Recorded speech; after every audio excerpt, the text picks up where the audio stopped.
다고 수고하셨습니다. 아유, 예. 잘 살아주셔서 감사합니다. 네, 여러분.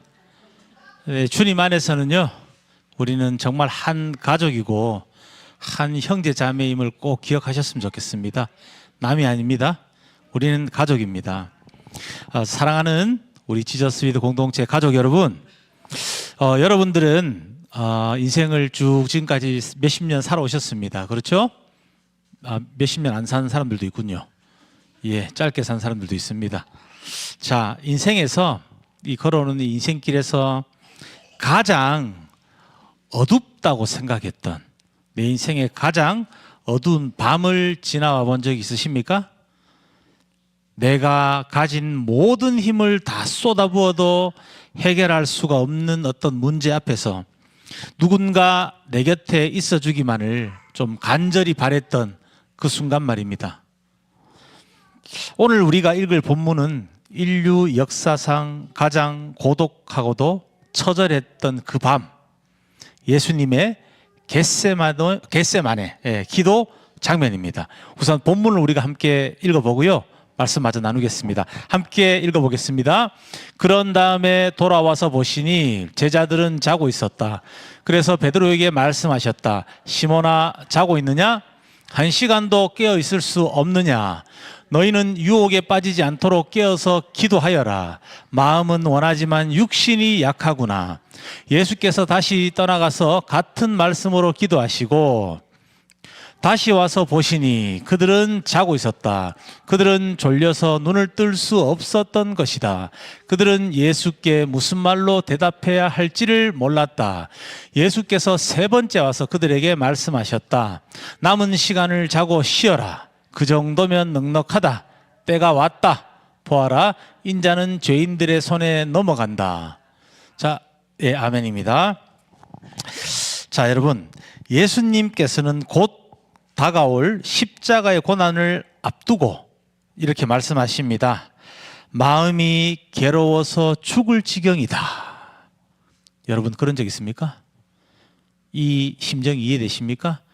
마음이 괴로워서 죽을 지경이다. 저도 이런 생각한 적이 그래도 몇십 년 살면서 몇 번 있었던 것 같습니다.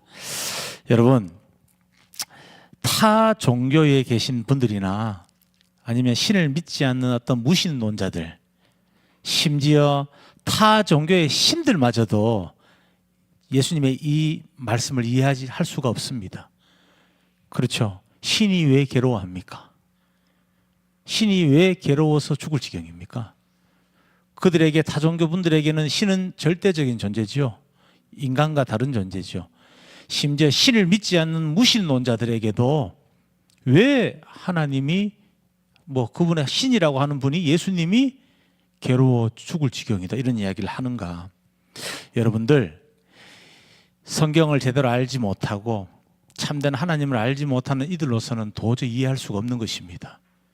그렇죠? 하나님이 사람으로 오셨다는 것, 인간으로 오셨다는 것을 어떻게 이해하겠습니까? 여러분, 괴로워서 죽을 지경이다, 이 말씀 안에는요, 사람에 대한 모든 애정과 어떤 사랑이 다 들어가 있는 것입니다. 그 안에 우리의 심정을 공감한다는 뜻도 있죠. 본인이 사람 되셨지 않습니까? 우리 심정을 누구보다 잘 안다는 것입니다. 각자 인생에서 정말 괴로워 죽을 지경이다 했을 때 그 한탄하는 심정을 주님께서도 똑같이 이해한다, 이 말씀을 제가 지금 드리는 것입니다. 자, 고스란히 이 감정을 느끼시는 주님께서 오늘 본문에서 당신의 수제자들이죠. 예전에 개그 콘서트에서 수제자 나오는 코너가 있었는데, 수제자라는 것은요, 직접 곁에 두고 모든 것을 이렇게 알려주신다는 겁니다. 일반적인 문화생이나 학교 선생님들 앞에서 배우는 제자들과 다르다는 것입니다. 어떤 나의 인격과 내가 가지고 있는 모든 영적인 자원을 물려준다는 뜻입니다. 자, 그런 수제자인 베드로, 야고보, 요한에게 부탁하셨습니다. 내 마음이 괴로워 죽을 지경이다. 너희는 여기 머물러서 깨어 있어라. 이렇게 부탁하고 계십니다. 여러분, 예수님 누구십니까? 인간으로 오셨지만요, 풍랑도 잠재우셨죠. 그렇죠. 폭풍우도 그냥 잠잠하라, 잠잠하지 않습니까? 죽은 자도 살리셨죠. 오병이어 기적을 통해서 도저히 인간이 어떻게 이해할 수 없는 초자연적인 하나님만의 능력으로 수천 명, 오병이어 5천 명이라고 기록되어 있는데요. 여자와 아이들은 세지 않은 숫자입니다. 만여 명 이상입니다. 남자들만 센 거예요. 그때 당시 숫자를. 어린 아이들과 여성들까지 다 합하면요, 거의 10,000에서 15,000명의 사람을 먹이셨다고 합니다. 무리도 걸어가셨죠. 그런 분입니다. 말 그대로 하나님의 아들이시죠. 그런 분이 지금 제자들에게 나를 위해서 좀 깨어달라, 있어달라, 좀 곁을 좀 내어달라, 이렇게 부탁하고 계신 것입니다. 여러분, 절대자이시고 기적 일으키시는 분이 좀 나 위해서 좀 깨어 있어 줄래? 니네들 좀 곁을 내어줄래? 부탁하고 계신 것이란 겁니다. 여러분, 우리 사람의 모습에서도 나옵니다. 아내가 남편을 바라볼 때요, 제 남편은 예를 들어서 몸은 왜소하고 이렇게 뭔가 사회적으로 굉장히 높은 정치인도 아니고 사업가도 아닙니다.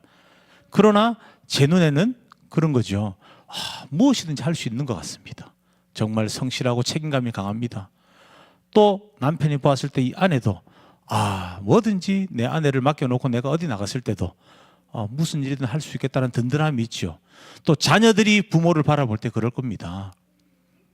우리 아버지 어머니는 평범한 분이지만 아버지로서의 나의 아버지, 어머니로서의 나의 어머니는 정말 강하신 분이셔. 끝까지 우리를 책임지는 분이셔. 이렇게 생각이 들 때가 있죠. 그러나 여러분, 그 남편도요, 그 아내도, 그 강하게 보이고 무엇이든지 나에게 해줄 것 같은 아버지, 어머니도 외로울 때가 있는 것입니다. 고독할 때가 있는 것입니다.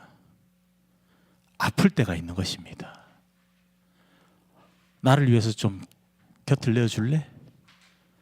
나를 위해서 네가 좀 깨어서 좀 지켜봐 줄래? 그럴 때가 있다는 것이죠. 하나님의 아들이신 예수님도 우리와 똑같은 인간의 이 껍데기를 입고 오신 겁니다. 이 육신의 장막을, 이 살 텐트를 입고 오신 겁니다. 똑같이 느끼시는 겁니다. 능력이 없어서가 아니죠. 그렇죠? 우리 아버지나 어머니도 부모로서 역할을 할 수 없는 능력이 없고 정말 죽을 것 같아서 곁을 내어 달라는 것이 아니죠. 그렇게 외롭고 고독해도 자신이 할 일을 다 합니다. 그렇죠? 어머니, 권사님, 지금 몸이 아프셔도 마음이 아프셔도 자기 할 일을 하지 않습니까? 자녀들 돌보고, 자녀들 보기에는 한없이 강해 보이지 않습니까? 그러나 고독합니다. 곁에 아무도 없는 것처럼 느껴질 때가 있다는 것이죠. 예수님이 지금 그런 심정인 것입니다. 이처럼 오늘 이 모습은 예수님의 인간적인 취약함이 드러나는 순간인 동시에 우리 모두를 향한 예수님의 사랑이 얼마나 깊은지를 보여주는 서막입니다. 자, 본문을 보면요, 예수님은 땀방울이 핏방울이 되도록 기도하시다가 돌아오셨습니다. 여러분, 실제로 땀이 피가 되었다는 말은 아닙니다. 그러나 그 정도로 기도하셨다는 겁니다. 여러분, 저도 솔직히 그렇게 기도해 본 적은 없는 것 같습니다. 여러분 중에 정말 누군가 봤을 때 저 달빛에 비치는 땀방울이 핏방울처럼 보일 정도로 땀을 흘리면서 눈물로 기도해 보신 적이 있습니까? 누군가를 위해서 말입니다. 내 자녀를 위해서. 예수님은 우리를 위해 그렇게 기도하시는 겁니다. 제자들을 위해서, 그렇죠? 더 나가면 모든 인류를 포함한 당신의 자녀들 모두를 위해서 이렇게 기도하고 계신 것입니다.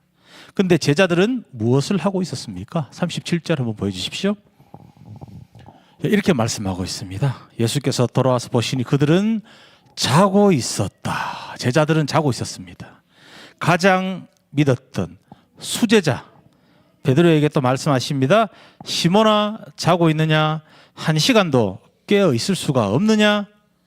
여러분, 이 본문을 여러분들 이제 그동안 신앙생활하면서 읽으시면서 예수님이 꾸짖는다 생각하신 분들이 굉장히 많았을 것입니다. 여러분, 이것은 단순히 꾸짖는 소리가 아닌 것입니다.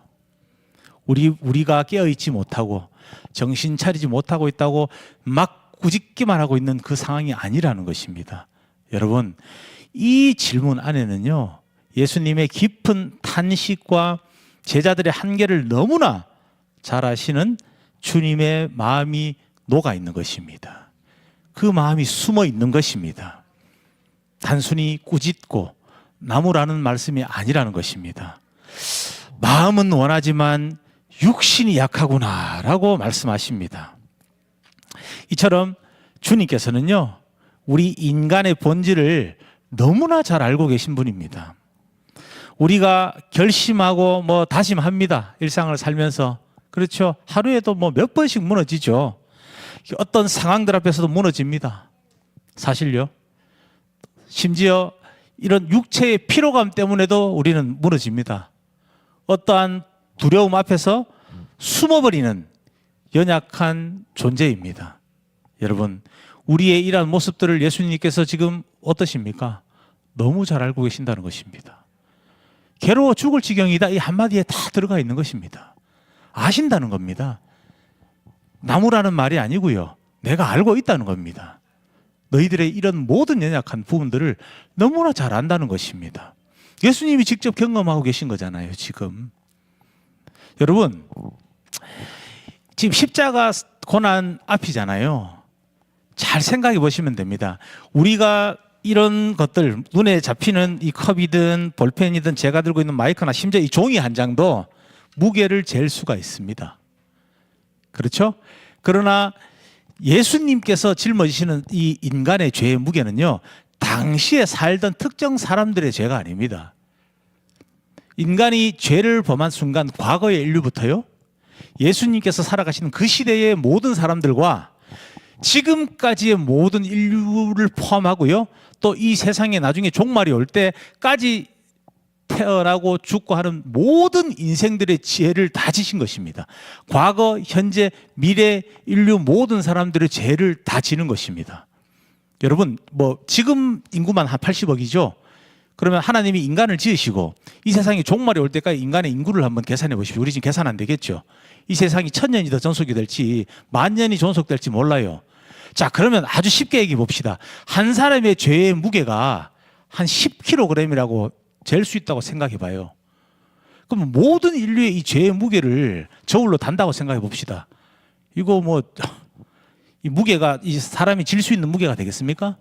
성인 남자 한 40kg, 50kg만 등에 매도 무거워서 이렇게 몇 걸음 못 걸어가는데, 지금 80억 명의 죄가 1인당 10kg라고 계산해 보십시오. 지금 있는 인류의 죄만. 그 무게를 다 지시셨다는 겁니다.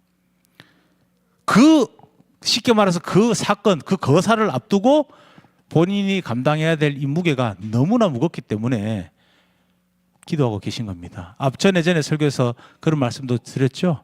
오죽하면은 정말 주님께서 이 잔을 좀 지나가게 해달라고까지 기도했겠습니까? 눈에 보이지 않습니다. 죄의 무게는요. 그렇죠? 측정할 수가 없어요. 제가 처음에 예수님을 만났을 때 어떤 좀 특이한 경험을 한번 한 적이 있습니다. 어떤 분이 앉으셔서요, 정말 끝이 보이지 않는 서류함들이 쫙 있더라고요. 정말 끝이 보이지 않는, 과거에 어떤 우리가 예전 어떤 두루마리 그런 모습이 아닙니다. 현대적인 모습에 하얀 남방을 입고 계신 분이 딱 청바지를 입고 앉아 계신데 눈, 코, 입은 안 보여요. 그런 분께서 조심스럽게 얘기하는 것입니다. 개인적인 경험이니까요. 예, 이 경험한 것이 중요한 것이 아닙니다. 그때 제가 예수님을 딱 알게 정말 인격적으로 만난 지 한 일주일 정도 됐을 때입니다. 너무나 많은 캐비넷에, 끝이 보이지 않는 캐비넷에 어떤 이런 A4 용지 같은 서류 뭉치들이요, 정말 끝이 보이지 않게, 우주를 다 둘러도 끝이 보이지 않을 만큼 너무나 꽉 차 있는 것입니다. 본능적으로 느꼈어요. 이게 사람의 죄를 기록한 문서들이구나. 깜짝 놀랐습니다. 그래서 제가 너무나 황망하고 너무나 슬픈 마음에, 주님 너무 죄송합니다. 이 무거운 짐을 어떻게 혼자 다 지셨냐고요. 인간들이 이렇게 죄를 많이 지었습니까? 주님 죄송합니다 라고 얘기하니까 주님께서 저한테 이렇게 얘기하셨습니다. 영훈아, 이거 네 혼자 지은 죄다. 이거 네 혼자 지은 죄라고. 저는 그 80억 명 인류의 죄인 줄 알았거든요. 이렇게 끝도 안 보이는 죄의 기록들이 있는데 사람들이 이렇게 죄를 많이 짓습니까? 너무나 죄송하고 부끄럽네요. 아니, 아들아, 네 혼자 지금까지 지은 죄란다 이게. 그때 저 무너졌습니다. 펑펑 울었습니다. 정말 굴어 앉아서 몇 시간을 펑펑 울었거든요. 예수님을 인격적으로 만난 사람은요, 자기가 죄인인지 깨달을 수밖에 없습니다. 자신의 죄가 보입니다. 여러분, 그 무게를 감당하신 겁니다. 땀이 핏방울이 흐르도록 기도할 수밖에 없죠. 여러분, 사랑하는 형제자매 여러분, 그렇다면 주님께서 제자들을 나무라 하셨겠습니까? 오늘 그럼 우리를 지금 나무라고 계십니까? 아닙니다. 절대 아닙니다. 주님께서는 제자들이 잠든 그 시간에도 그들을 위해서 홀로 깨어서 기도의 십자가를 지신 것입니다. 여러분, 주님도 지금은 사람이죠. 배도 고프고 잠도 오시겠죠. 그러나 피곤함을 견뎌내시고 홀로 깨어서 기도하고 계신다는 것입니다.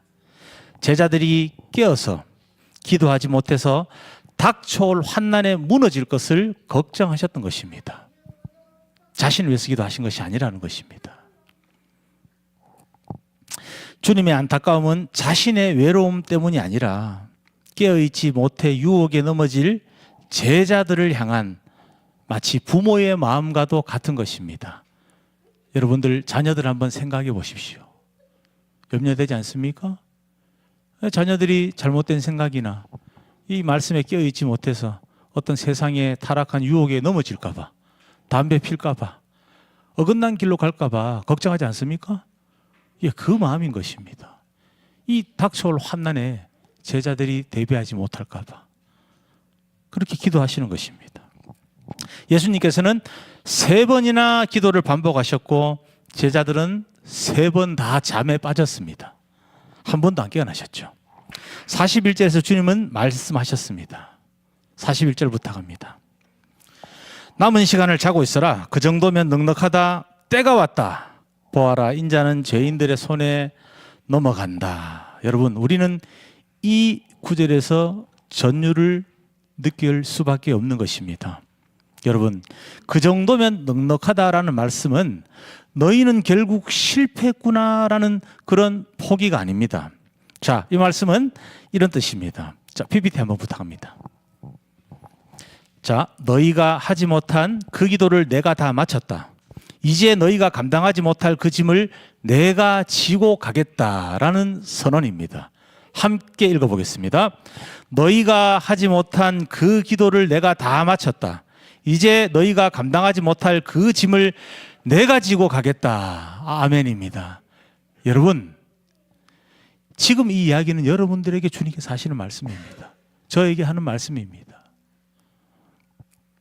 우리가 감당하지 못하는 그 이 세상의 모든 어려움들을요, 주님께서 지고 가시겠다고 말씀하고 계신 것입니다. 제자들은 자고 있었지만 예수님은 깨어 계셨습니다. 제자들은 무너졌지만 예수님은 승리하셨습니다. 아멘입니다. 예수님은 잠든 제자들을 뒤로하고 홀로 로마 군병들을 맞이하러 가십니다. 그 제자들을 보호하기 위해서, 그들을 살리기 위해서 주님 스스로를 사지로 밀어넣고 계신 것입니다. 오늘날 우리도 인생의 겟세마네에서 자주 잠이 듭니다. 그렇죠? 영적으로 무뎌지고요, 세상의 피곤함에 지쳐서 주님의 마음을 헤아리지 못할 때가 너무나도 많이 있습니다. 여러분, 오늘 이 주님의 기도를 꼭 기억하셨으면 좋겠습니다. 아멘입니다. PPT 한번 보여주십시오. 주님께서 이렇게 말씀하십니다. 네가 졸고 있을 때에도 나는 너를 위해 쉬지 않고 기도하고 있었다. 네가 연약하여 쓰러진 그 자리에서 내가 너를 대신해 십자가를 지러 간다. 한번 더 읽어보겠습니다. 네가 졸고 있을 때에도 나는 너를 위해 쉬지 않고 기도하고 있었다. 네가 연약하여 쓰러진 그 자리에서 내가 너를 대신해 십자가를 지러 간다. 여러분, 마음이 좀 어떠십니까?